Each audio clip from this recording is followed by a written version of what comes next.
মাছের ডিম ফেলে দেন বা রান্না করলেও বাড়ির কেউ পছন্দ করে না। এইভাবে রান্না করে সার্ভ করুন, দেখুন মুখে লেগে থাকবে সারা জীবন।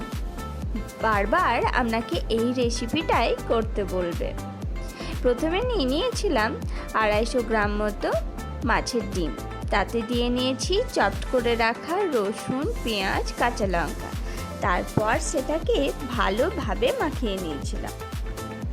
আপনি এটা স্ন্যাক্স হিসেবে গ্রিন চাটনি বা গ্রিন চিলি সস দিয়ে সার্ভ করবেন, তাতে স্বাদের আলাদা রকম মাত্রা এনে দেবে।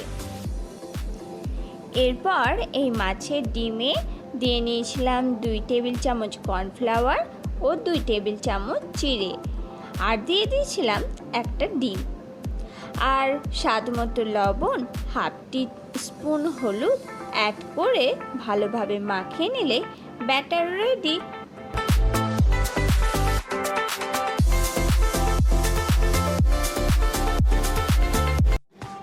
রান্নাটা আমি সর্ষের তেল দিয়েই করেছিলাম, কারণ যে কোনো ট্র্যাডিশনাল খাবার সর্ষের তেল দিয়ে করলে স্বাদের আলাদা রকম একটা মাত্রা এনে দেয়।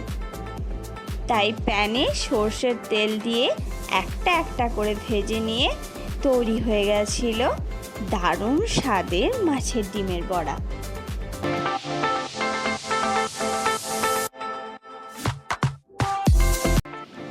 এই মাছের ডিমের বড়া খেতে আমার তো অসাধারণ লাগে।